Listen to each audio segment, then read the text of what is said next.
compartir. Bueno, y hablando de grandes periodistas, me da mucho gusto saludar a nuestro amigo Jesús Lemus, periodista de a pie,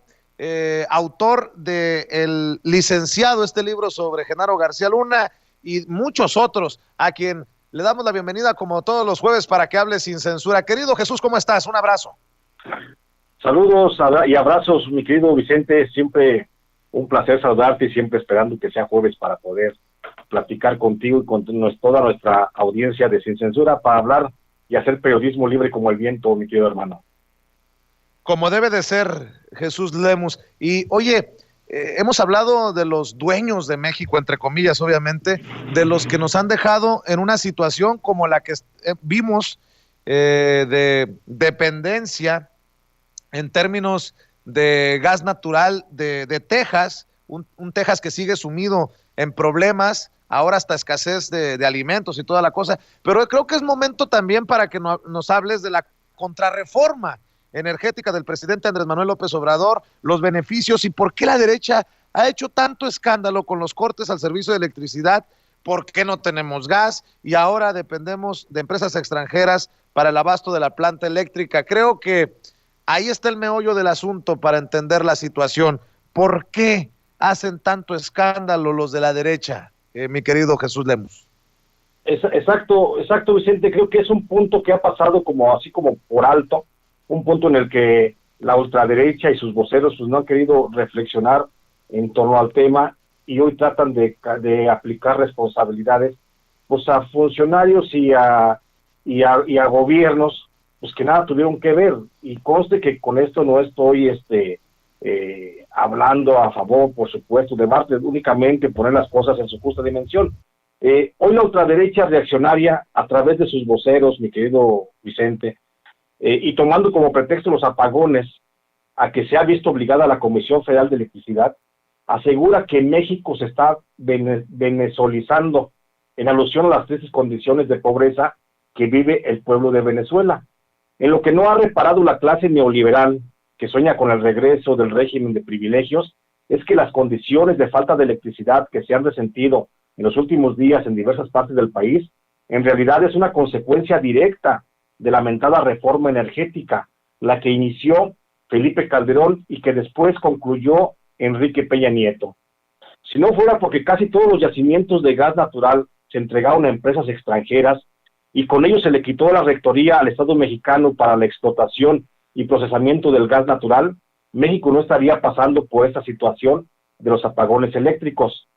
Hay que decirlo de manera muy clara y con datos que no dejen duda de que esto de los apagones es una herencia maldita de los dos gobiernos inmediatos pasados. Pero si se le quiere poner nombre al causante de esta crisis,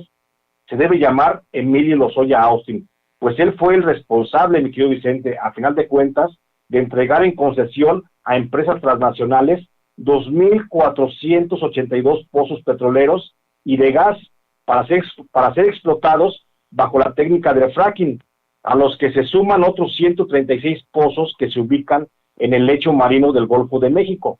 Las empresas beneficiadas con la entrega de concesiones petroleras durante la administración del presidente Enrique Peña Nieto, que sigue operando al día de hoy, llevándose nuestro gas a sus países, son principalmente transnacionales de Irak, Venezuela, Kuwait, Estados Unidos y Arabia Saudita.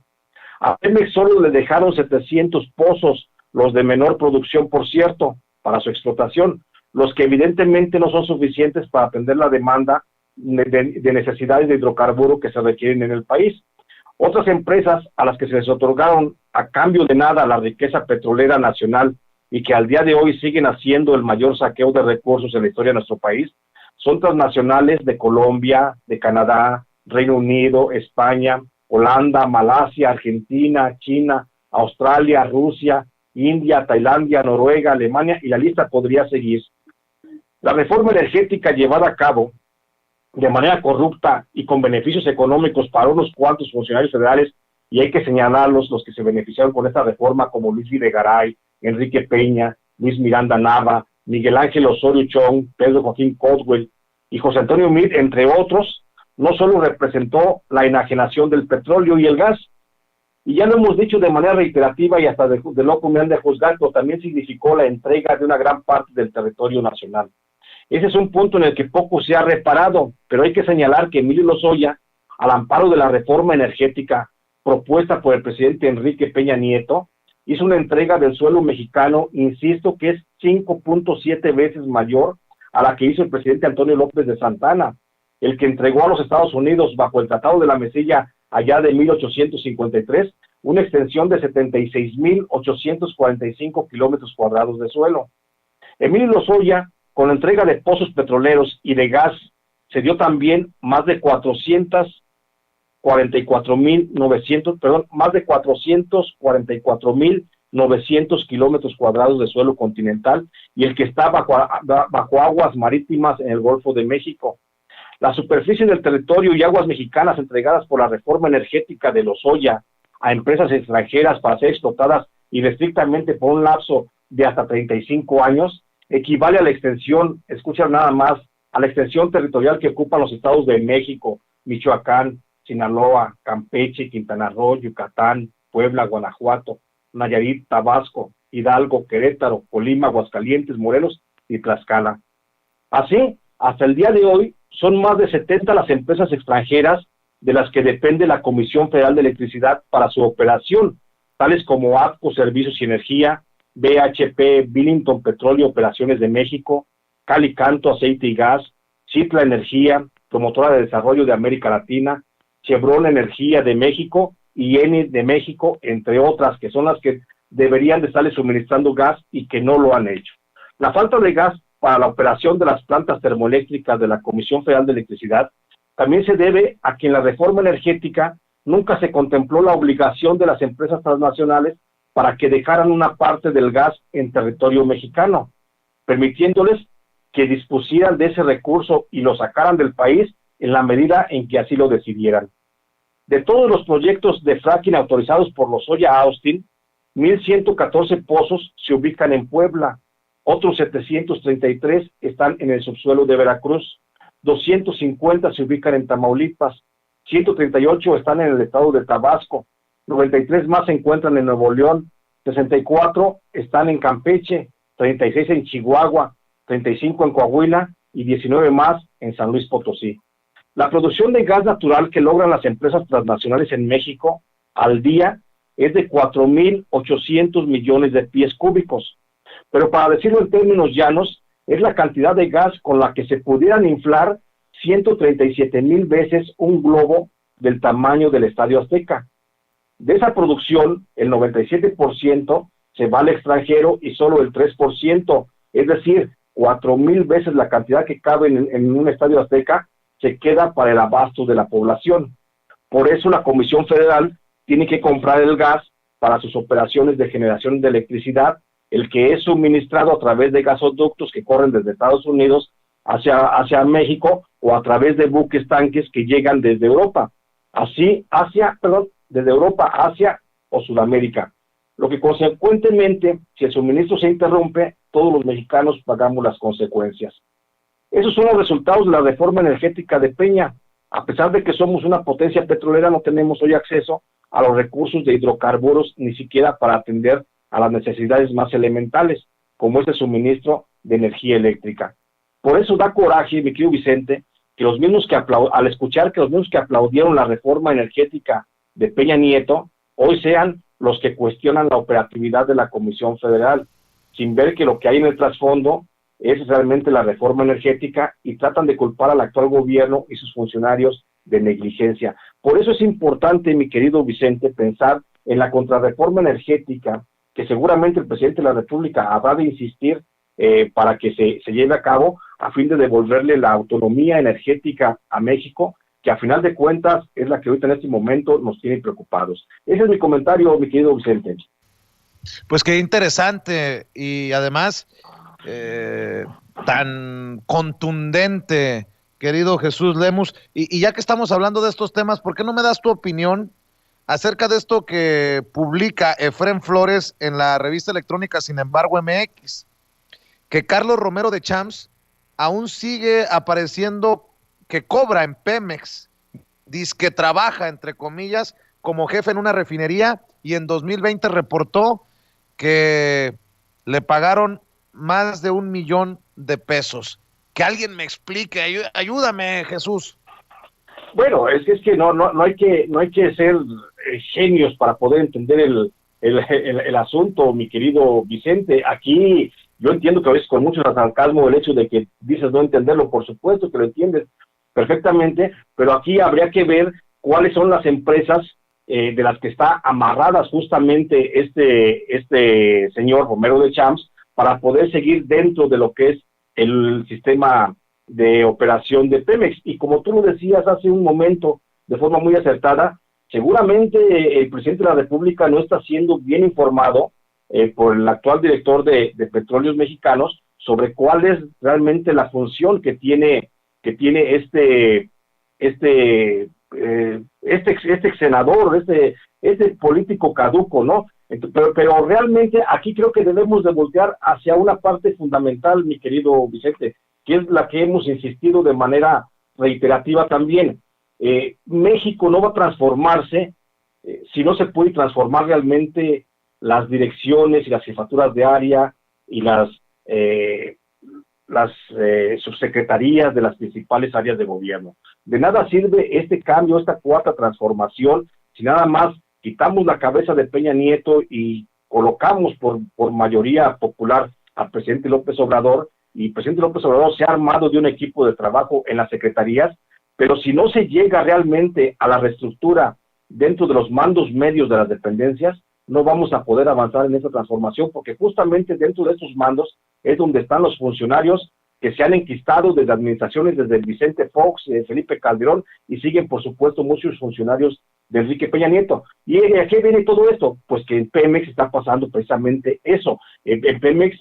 Romero de Champs, dentro de las estructuras medias de mando, pues sigue siendo una figura intocable, poderosa, que todavía tiene decisión y mando sobre algunos de los funcionarios que llegó a colocar dentro de esa dependencia, que son precisamente los que le han ayudado a que mantenga sus privilegios económicos de esos millones de pesos que los gana, como tú bien lo decías también, sin trabajar. Entonces, creo que allí es donde está precisamente el problema. El presidente de la República no está siendo bien informado, ni está siendo, pues sí, claramente explicado sobre el tema de la corrupción que sigue prevaleciendo dentro de Petróleos Mexicanos, porque hay que decirlo, la corrupción en Pemex no se terminó como por decreto desde que llegó el presidente López Obrador. Sigue habiendo corrupción dentro de esa dependencia, aunque nos duela, porque todavía no llega pues la escoba que nos prometió el presidente, todavía no llega a barrer esos escalones. Entonces, por eso hoy entendemos ese tipo de relación, y habría que ver también los contratos, por supuesto, que tienen muchas de las empresas beneficiadas con las concesiones petroleras que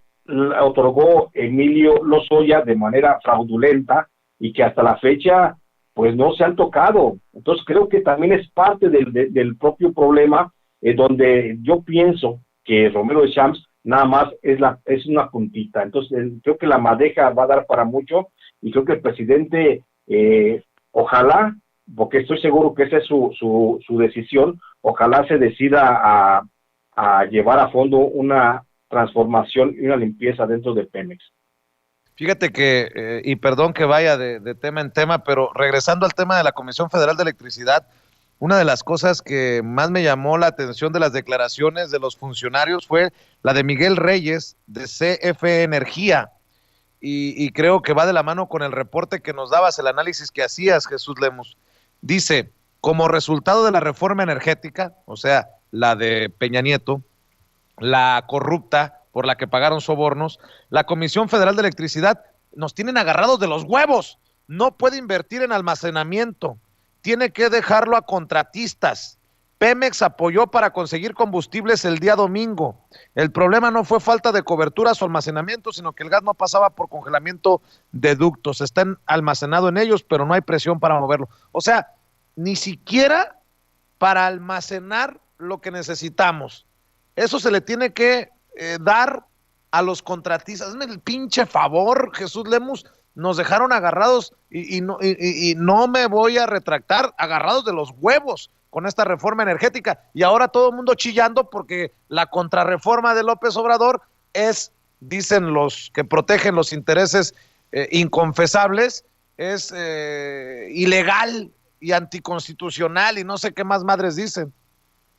No, sí estoy de acuerdo contigo, mi querido Vicente. Están pero bien pendejos estos que defienden la famosa reforma de Enrique Peña Nieto, porque ahí no nada más fue inmoral, sino que fue ilegal la actuación de muchas de estas empresas. Te puedo mencionar por lo menos algunas de las 50 empresas sobre las que la Fiscalía General de la República, fíjate bien, este caso está bien interesante. La Fiscalía General de la República tiene conocimiento de operaciones irregulares entre Pemex y algunas empresas transnacionales en cuanto al flujo de dinero, en cuanto al otorgamiento de permisos o contratos o concesiones. Esto es un trabajo, por supuesto, que ha realizado la Unidad de Inteligencia Financiera, lo sé de fuente bien certera, bien cercana, del doctor Santiago Nieto, que está haciendo una muy buena labor. Entonces, Santiago Nieto ha escarbado, ha hurgado en esa relación, pero ¿qué crees? Se lo entrega, por supuesto, a la Fiscalía General de la República para que continúe las investigaciones, para que se lleve a cabo un proceso de investigación que se judicialice y se lleve ante un juez, y que no nada más se quiten concesiones, sino que también se apliquen sanciones contra empresarios corruptos y funcionarios corruptos de segundo, tercero, cuarto nivel de la administración de Pemex del pasado gobierno. Pero por supuesto, Alejandro Gertz Florero, pues se hace como que la Virgen le habla, se acuerda de los compromisos que tiene con los panistas y los priistas del pasado, y por supuesto que no hace nada. Por ejemplo, te voy a decir, en estos momentos, la Fiscalía General de la República tiene investigaciones sobre empresas como, me ha de disculpar mi inglés mucho, que no lo sé mencionar, pues son muchas empresas que se mencionan con nombres norteamericanos y nombres así como en inglés. Entonces, empresas como ATCO Gas and Pipelines, ATCO Servicio y Energía, como Carso Electric, promotora de desarrollo de América, como Deutsch y Deutsch Enreol México, Premier Oil Exploration and Producción. O sea, son empresas, de estas tengo una lista como de 15, 20 empresas que están siendo investigadas justamente por el gobierno, bueno, por la Fiscalía General de la República, y que esperamos que haya pronto una resolución. Y esto evidentemente va en el mismo sentido, mi querido Vicente, de que nos dejaron un pinche batidero, un cochinero fue lo que dejaron estos que hicieron la famosa reforma energética, y por eso el dolor de la contrarreforma del presidente López Obrador, y por eso ya la campaña mediática de redes sociales que está lanzando pues la ultraderecha PRI-PAN y ahora también PRD, involucrados en ese ajo para tratar de frenar una propuesta nacionalizadora de la energía, no nada más la eléctrica, sino de toda la energía que venga de los minerales, que es la industria minera, por supuesto, y de los hidrocarburos, que sería el caso de gas y petróleo. Entonces, creo que ese es el verdadero dolor de estos reaccionarios, de estos emisarios del pasado, que quieren que no se les toque los intereses millonarios que ha dejado la negociación en la entrega de esas concesiones mineras, y que, insisto, digo, es una lista larga de empresas las que está notificada la Fiscalía General de la República, que hicieron actos deshonestos en detrimento de la Hacienda Nacional. Y pues habría que ver qué nos responde de eso la Fiscalía General de la República, mi querido Vicente. Pues estamos al pendiente precisamente de eso y otras cosas, querido Jesús Lemus. ¿Por qué no seguimos invitando a la gente para que te apoye, así como hemos estado invitando para que adquiera el libro El Licenciado, tu más reciente libro, que también te apoye en redes sociales, que siga el respaldo al periodismo de a pie, al periodismo independiente como el que tú orgullosamente enarbolas? Gracias, mi querido Vicente, y agradecerte como siempre la generosidad de tu amistad, de tu cariño, de tu apoyo y por supuesto de tu espacio. Y decirle a la gente que seguimos en la lucha, estamos haciendo periodismo desde la calle, periodismo no financiado por nadie, ¿sí? Pagado únicamente pues por lo que deja la venta precisamente de estos libros, y mucho agradeceré, como lo agradezco ya, el que me hayan apoyado con la colocación de El Licenciado como uno de los libros de mayor éxito a nivel nacional en las últimas fechas. Y que, por cierto, los invito, mi querido Vicente, a un evento en el que tú también, por supuesto, vas a estar próximamente, que es la Semana del Periodismo Hidalgo 2021, que organiza nuestro amigo Alejandro Gálvez en Pachuca, Yo estaré presentando el libro del licenciado el próximo lunes a la 1 de la tarde. Va a estar la transmisión por redes sociales. Allí estaré platicando sobre este libro y decirle a la gente que me pueden leer y me pueden seguir encontrando en el bisemanario Ángel Metropolitano de la Ciudad de México y por supuesto también en Los Ángeles Times. Estoy también escribiendo de manera constante y por supuesto estoy en las redes sociales, estoy en Facebook, estoy como Jesús Lemus Barajas, en Twitter estoy como J. Jesús Lemus y en Instagram estoy como Jesús Lemus Barajas. Ahí estoy en contacto con la gente, ahí subo los trabajos de investigación que publico, ahí subo también pues ocurrencias a veces, ¿no? Entonces ahí estoy en contacto con la gente y ahí estoy siempre a sus órdenes. Gracias, mi querido Vicente. Te mando un abrazo, Jesús Lemus, es un honor que seas Gracias. Un colaborador tan importante para este espacio libre como el viento. Cuídate mucho, que tengas excelente día, Chuy. Bueno, hay